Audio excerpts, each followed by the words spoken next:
Marcus is standing in his kitchen a little after 6 when his phone lights up. A photo from Tyler. A brand new truck, financed that same afternoon. 3 exclamation points in the caption. Marcus looks at it for 2 seconds, sets the phone face down on the counter, and finishes pouring his coffee like nothing happened at all. Most people think quiet wealth is about a bigger paycheck. It isn't. There are 6 signs that separate the people quietly getting rich from the people who only look like they are. And once you actually know them, you cannot unsee which side of that line your own life is sitting on right now. Stick around through all 6, because sign number 5 is the one almost nobody catches about their own life. And by the time most people notice it, it is already years too late to do anything quiet about it. Sign number 1. You have a gap, and you protect it on purpose. The email lands on a Tuesday afternoon. 3%, effective the 1st of next month. Marcus does the math before he's even back at his desk. Call it around $2,000 a year before taxes, closer to $1,400 after. He thinks about it for the rest of the day, the way a number sits there quietly until it finds somewhere to live. Tyler gets a similar bump that same month, and he's already decided what to do with it before lunch is over. A nicer building downtown, 1 more bedroom, a better view from the balcony. Marcus doesn't say much. What he's actually thinking, he keeps to himself. He's not moving, not because he can't afford it. Because he ran this exact math once already, years ago, and he remembers precisely how it ends. The nicer apartment becomes the new normal. The new normal becomes the floor. 2 years later, you're earning more than you ever have in your life, and somehow keeping less of it than you did before the raise showed up. So instead, Marcus does something that takes about 10 minutes and requires nobody's approval. He logs into his account, finds the automatic transfer he set up months ago into a savings account, with a name boring enough that he leaves it alone, and raises it. Not dramatically, just enough that the raise never really touches his day-to-day life at all. He closes the laptop. Nobody notices. Tyler talks about the new apartment for the rest of the week, and Marcus listens without a trace of judgment, because Tyler isn't wrong to want what he wants. Marcus just wants something else. That something else is the gap discipline, and it is the entire foundation. Everything after this is built on. It was never about how much you make. It is the distance between what actually lands in your account and what you let yourself spend, protected on purpose, every single time your income moves. Here's the part almost nobody says out loud. Nobody forces you to close that gap the moment a raise arrives. There's no memo, no rule, no one standing over your shoulder. It happens because everything around you is quietly built to assume that when more money shows up, more of it should leave. The apartment listings update themselves to your new number before you've even spent $1 of it. The version of normal you compare yourself to creeps up right alongside your income, so the gap closes itself automatically unless you go out of your way to stop it. That's the part that isn't really about willpower at all. It's about noticing the assumption is even there in the first place. If any of this is landing so far, a like takes about 2 seconds, and it genuinely helps this find people who are living through this exact week right now without a name for it yet. Sign number 2. A bad Wednesday stays the size it actually is. The call comes in while Marcus is at his desk. Unknown number, local area code. He lets it go to voicemail and listens to it 4 minutes later. His car is ready. The total comes to a little over $800. Marcus sets the phone down, finishes the email he was writing, and doesn't think about it again until he picks the car up after work. 2 years earlier, that exact phone call would have ruined his whole afternoon. He would have sat in the car in the garage running the numbers with his eyes closed, working out which card had room, whether the shop would split it into 2 payments, whether he could push it another week. $800 used to be a problem that required managing. Now it is an inconvenience he moves from one account into another before he leaves for lunch. What actually changed isn't the $800. It's the month count sitting quietly behind it, an account he barely checks, built slowly and on purpose, specifically so a Wednesday like this one never gets the chance to become anything bigger than a Wednesday. Tyler calls him that same evening about a strikingly similar problem, a transmission this time, a little over $1,000, and he's still working out the credit card math out loud on the phone. Marcus listens. He doesn't say what he's actually thinking, which is that the difference between his week and Tyler's week was never luck. It was 18 months of transfers nobody ever congratulated him for. That's what the month count actually buys, not security as some abstract idea on a worksheet. A Wednesday that stays exactly the size of a Wednesday. If you're already quietly building something like this yourself and nobody in your life knows it, subscribing is a good next step. New videos every week. Sign number 3. You say no to something you can actually afford. The group chat lights up on a Sunday night. A friend's bachelorette weekend, 4 nights, flights, and a shared house, and a full breakdown at the bottom that lands somewhere around $1,400. Marcus reads it twice. Not because he can't cover it, because he's already running the other calculation, the one that didn't used to exist for him at all. What does this $1,400 actually do from here? And which version of that answer can he actually live with tomorrow? The pressure isn't coming from anyone in that chat. Nobody is forcing the trip. The pressure is just ambient, the same quiet assumption that says of course you're going. The same one that says of course you upgrade the phone the day it comes out.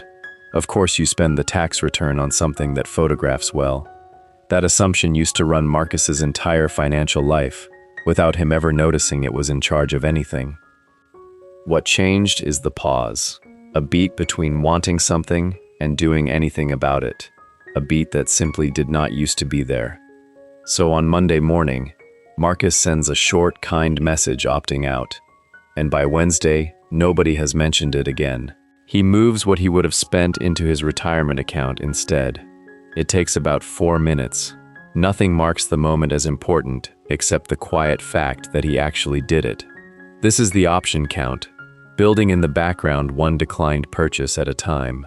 It is not deprivation. It is a preference that got clearer the longer Marcus paid attention to what he was actually choosing between.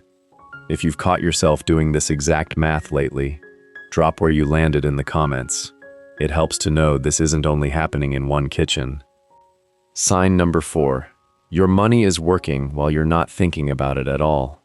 14 months ago, on an ordinary Sunday afternoon, Marcus spent about 40 minutes opening a brokerage account he'd been meaning to open for 2 years.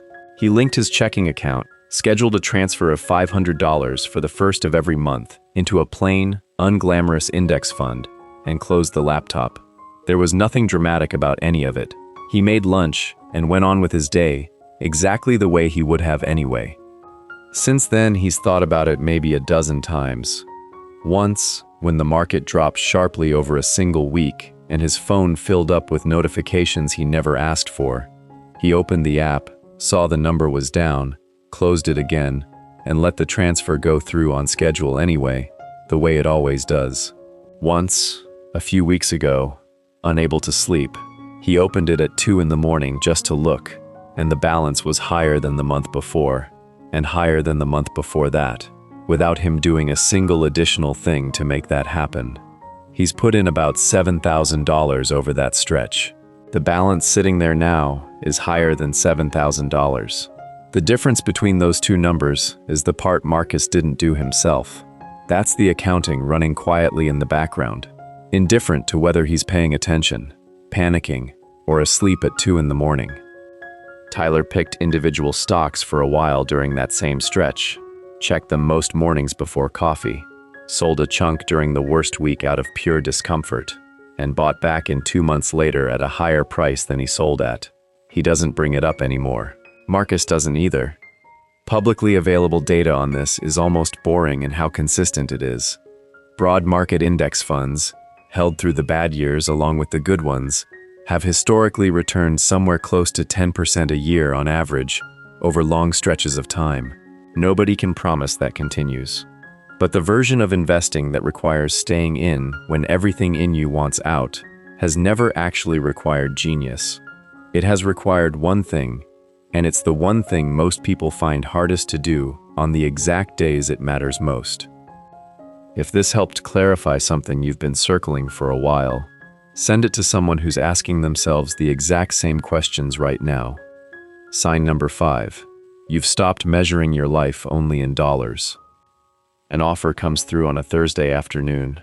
More money, a better title, and a commute that would eat close to 3 hours of Marcus's day.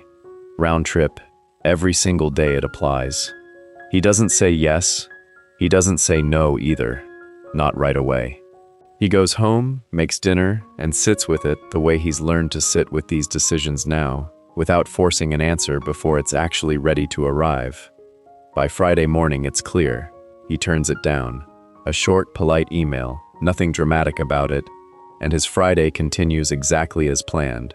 The version of Marcus from a few years ago would not have made that same call. Back then, extra money like that ended the conversation before it even started. He would have found a way to make the commute work and quietly called it temporary. Somewhere along the way, without ever announcing it to anyone, he started measuring differently. Not just what a job pays, but what it actually costs him. 3 hours a day that currently belong to him, to spend however he wants, were never free in the first place. He just finally started pricing them the way he'd price any other compliance overhead, quietly eating into a life that was supposed to be his to begin with. This is the sign that's hardest to explain to anyone who hasn't felt it yet. It never shows up as a line item in a bank account, but it quietly changes every decision underneath it. The meeting he skips because it could have been an email. The Sunday morning he protects like it's an actual asset. The Tuesday night he leaves deliberately empty and genuinely enjoys instead of filling it out of habit. Sign number 6. Your net worth is moving even on the weeks you don't feel it at all. On a quiet Sunday morning, coffee still brewing, Marcus opens a spreadsheet he hasn't touched since the fall and starts filling in the numbers. Checking account, savings, the brokerage balance, the retirement account, what's left on the car loan. He does the subtraction, writes the total at the bottom, and pulls up the entry from 4 months earlier to compare the two side by side. The difference comes out to a little over $18,000. No windfall, no unusually lucky month, just the same quiet decisions repeated for 4 months in a row, and a number that moved anyway, without asking anyone for credit, and without Marcus really noticing until this exact Sunday morning with the coffee still going. Most people measure their financial life by whatever lands in their account every 2 weeks. When that number grows slowly, or barely moves at all, it can feel like nothing is happening whatsoever. But income was never the real number to watch. It's just the water coming in. Net worth is what's actually sitting in the tank, and it is the one number that turns every quiet decision Marcus made this year into something he can finally point to and measure with his own eyes. A large share of people, based on publicly available surveys, cannot actually tell you their own net worth if you ask them on the spot. Not because they don't care, because nobody ever taught them to look at that number specifically, and because the first time you calculate it, it usually feels too small to bother mentioning to anyone. $18,000 sitting still doesn't feel like wealth. $18,000 added on top of a number that keeps growing quarter after quarter without asking anyone's permission is a completely different thing. One is a balance, the other is a direction, and direction is the only one of the two that actually predicts where you end up. This is the sign most people never reach. Not because it takes more discipline than the other 5, because it takes a completely different way of looking at the same life.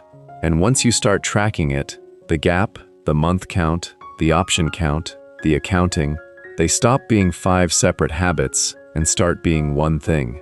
The quiet position, a life that keeps compounding whether or not anyone, including you, happens to be watching it that particular week. None of this feels like progress while it's actually happening. The transfer that went up a little, the repair bill that didn't spiral into something bigger, the trip that got a kind no instead of an automatic yes, the offer that got turned down on an ordinary Friday morning. Each one felt like a small, forgettable decision in an unremarkable week. That's exactly what it was. That's exactly what it still is. If you want us to walk through a situation that looks closer to your own numbers in a future video, tell us what that actually looks like in the comments, and we'll build the next one around it. Somewhere this week, something completely ordinary is going to happen. A purchase that almost happens and then doesn't. Notice that pause, right there between wanting something and doing anything about it. That's where the whole thing actually gets decided. Not in the big, dramatic moves. In that one quiet second, most people rush straight past without ever slowing down. The question worth sitting with isn't how much you're earning this year. It's what position you're quietly building toward, one ordinary Tuesday at a time.